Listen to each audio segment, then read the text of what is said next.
Yeah, but you know, Constantine was in what would consider late middle age at the time. He was in his 40s, spent his entire life as a pagan, and I think there was a conversion process that took place over several years. My favorite is he didn't get baptized until just on his deathbed as emperor.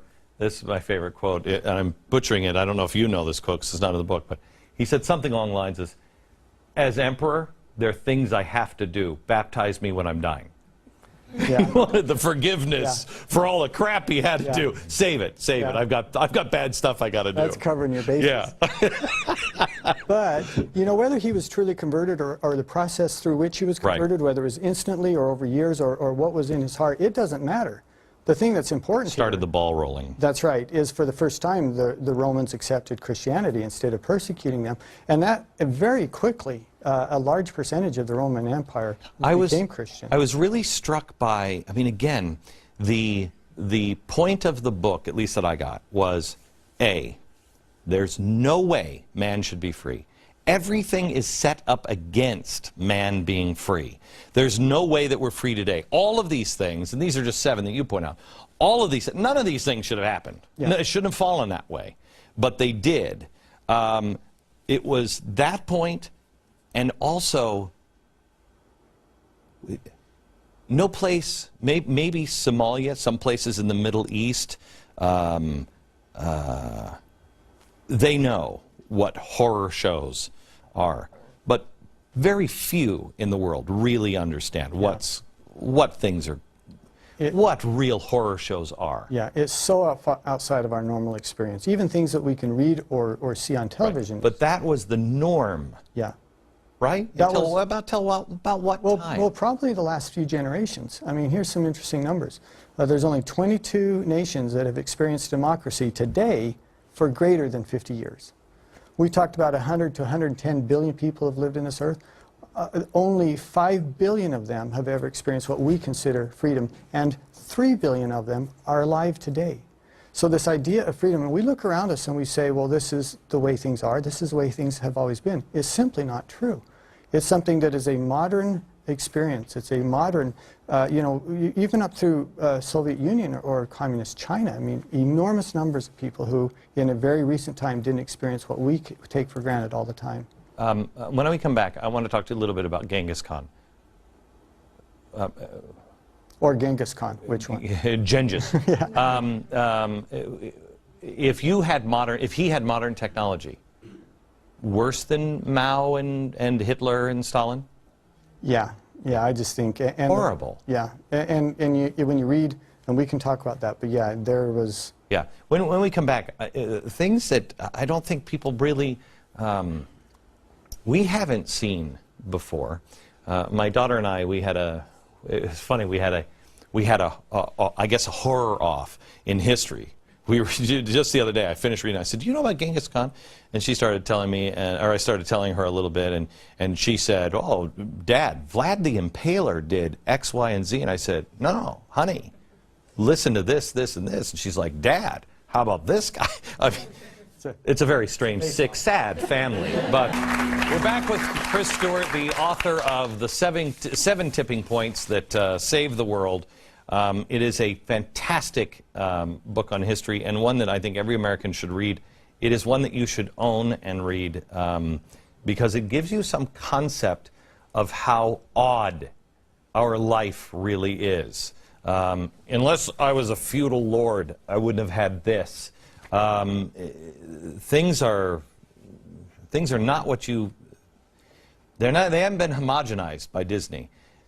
Genghis Khan... tell the story about what he used to do to walled cities and how he used to get in. Well, you know, there's a couple ways you can breach a barrier. You could build a catapult, you could build a ramp, or you could do what he did, and that was you took slaves or captured citizens and you would kill them and then pile their bodies up. And found out that that was a pretty nifty way to breach a wall as well, is just pile up the people you'd captured and killed. So if you have a wall, he'd just take captives, start piling their bodies up until he made a ramp. And then he would march his army up the ramp of dead bodies. I was struck by, you know, we talk about people now, you're using children as human shields. This guy did it and didn't care what anybody Yeah, said. he took it to a whole nother level. You know, there's a scene in there where they're attacking an empire, and you know, the capital of this kingdom.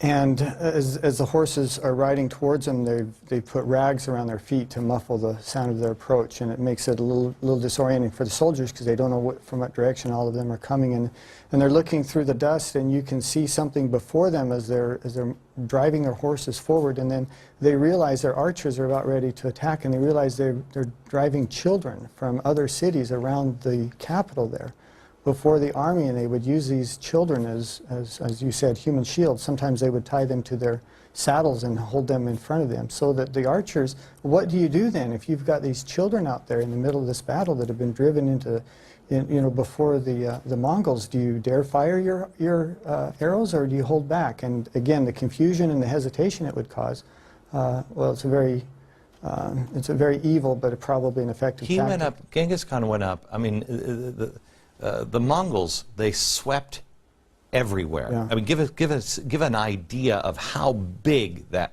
turned into. You know, and that's a great point, because at one point he controlled more territory, in fact twice as much territory as any other single man. In 25 years, the Mongols had captured and controlled more territory than the Romans did in 400 years. I mean, they reached from India and Cambodia on the east, all through Central and Southwestern Asia, through the Middle East. It was, and reaching into Eastern Europe, it was an enormous swath of land that Went they had in, control the over. Mongols went in and just killed, was it Kiev? Yeah. It just went in and just killed everybody. Yeah. And if I'm not mistaken, it was a few years later. Yeah, 12 years later, it was nothing but a village of a few hundred people. I mean, and that's one of the things that he did that had very long-lasting, and 700-800 years of impact. That there were entire cultures that we don't know about, because there's nothing left. Virtually everyone was killed. I wish I would have brought it to the set today. Didn't realize we would go down this conversation. I was sent a book today on Moses. I showed it to you, didn't I? Yeah. I showed it to you. Yep. This is the most beautiful book I've ever seen on Moses. It is just a few words at the bottom of each page, but these beautiful pieces of art on each page that tell the story of Moses. What's interesting about it, it was printed in Berlin in 1925. It's all in German. And it has a name on the cover, and I'm trying to find who owned this book and what the story of this book was. It was given to me, and it was given to me with a note that said, "Very few remain." Because that's exactly what Hitler tried to do.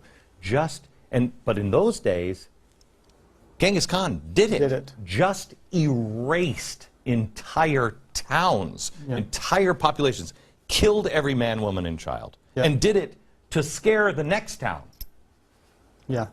And you know, there's a great story about Kiev where the governor, or the mayor essentially, Genghis was going to let him get by with paying a tithe, pay 10%, and he says, you can take it once we're dead. And he said, okay, and came in and just destroyed the entire city. And as I said, a few years later, there's only a few hundred people who live there. And it's taken generations for some areas of the world to recover from that.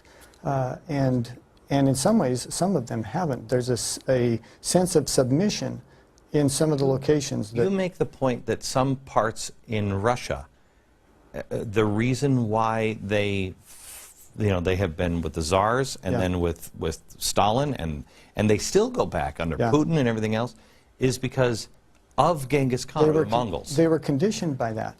The Russian Christian Church essentially said, you know, if we're faced with destruction or allowing you to come in and subjecting ourselves to you, we'll do that. And so they encouraged their people to be subjects to Genghis Khan.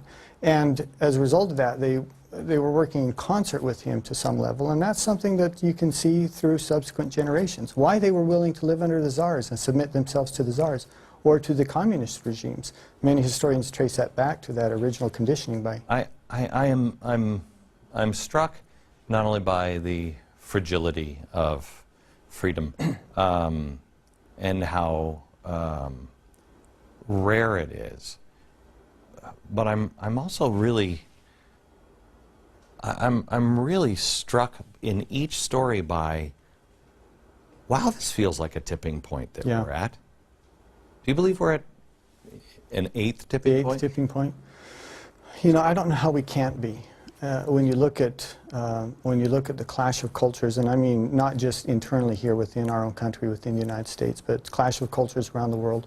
When you look at the public discourse that we see, you know, we could talk about lots of different things, the monetary and fiscal policies that have the potential literally to destroy this nation. When you look at some of the political or cultural issues, and then when you look at the threats that we are going to face, or our children are going to face, it seems to me like it's certainly a tipping point. When we come back, I want to take a break, and when we come back, I want to start here. Progressives believe, and no judgment here, but the progressive ideology is based in man progresses and gets better. And we learn and we evolve, and I mean it really is tied to evolution. We evolve and we just get better. Our founders believed that the natural man is an enemy to God and an enemy to freedom. He gets a little bit of power and he will just run. I want to start there on just what does history tell us on which one is right? Do we progress, or is the natural man an enemy of God? You tell about, because this gives me real hope. Listen to the end of this story of the Assyrians being defeated. Okay, and could I make a comment on the previous question? I'd like to tie two things that were said there. One of them is the idea of American exceptionalism, and the other is, will we stand with Israel? I absolutely believe in this idea of American exceptionalism, and I'd like to point out that we are not the only people who feel that way. A few years ago, I was in Morocco, had an opportunity to go to one of the most poverty-ridden, anti-American, anti-Western neighborhoods maybe in the world, and felt fairly uncomfortable there. And as I'm walking down this little alley, and these alcoves built into the side of the hill where there'd be little shop owners, and there's a little man standing there guarding his money box, and behind him is a poster written in English which catches my eye, and it's the Gettysburg Address. And I read that and I'm astounded. What is that here? And he and I look at each other and he kind of smiles to me. And I realize that, yeah, we believe in American exceptionalism. We believe that we have a special role in the world, but there are tens of millions of people around the world who believe the same thing. They hope the same thing. They want that to be true because they know that their best hope of living under any sort of democracy or freedom or greater economic freedom will come because of our efforts. And I think by extension that applies to our stand with Israel as well. Hang on just a second. With our understanding and living the true principles behind the Gettysburg Address, and again, I believe the individuals doing it, not because we're responsible for a lot of oppression too. I'm sorry, but I don't believe in ghost planes. I don't believe in picking people up and saying, hey, we're going to drop you off in Egypt unless you talk to us now. No.